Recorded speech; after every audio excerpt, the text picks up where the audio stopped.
ఎవరైనా స్మోక్ కానీ, డ్రింక్ కానీ, గుట్కా కానీ ఇటువంటి వ్యసనాలు ఉంటే దాంట్లో నుంచి బయటపడాలంటే ఏం చేయాలి? మొదటిగా మీలో విల్ పవర్ ఉండాలి. నేను దీంట్లోంచి బయటపడాలి, దీంట్లోంచి బయటపడతాననే విల్ పవర్ ఉండాలి. రెండవది, వీటి వల్ల కలిగే అనర్థాలను 1కి 4 సార్లు మీ మైండ్లో బలంగా అనుకోండి, చూసుకోండి. మూడవది, దీంట్లోంచి బయటపడడం ద్వారా, ఈ వ్యసనం నుంచి బయటపడడం ద్వారా ఎన్ని లాభాలు ఉన్నాయో ఊహించండి, గుర్తెచ్చుకోండి. తర్వాత ఒకరోజు క్విట్ డే అని పెట్టండి.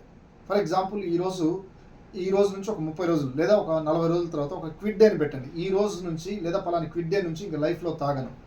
తర్వాత దీని పట్ల ఒక అవర్షన్ అంటాం, విరక్తి కలగాలి. ఇది తాగితే నాకు ఇంత నష్టం ఉంది అనే ఆ యొక్క ఒక రకమైన విరక్తిని క్రియేట్ చేయాలి. తర్వాత మీరు ఎందుకు ఇలా తాగుతున్నారు? స్మోక్ కానీ, డ్రింక్ కానీ, ఇది తెలియకుండా స్ట్రెస్, యాంగ్జైటీ, అది తాగుతుంటే బాగుంది, దానికన్నా ఎక్సర్సైజ్ కానీ, యోగా కానీ, మెడిటేషన్ కానీ, మీ హాబీస్లో మంచి యాక్టివిటీస్ని సెలెక్ట్ చేసుకొని దానికి రీప్లేస్గా చేయండి.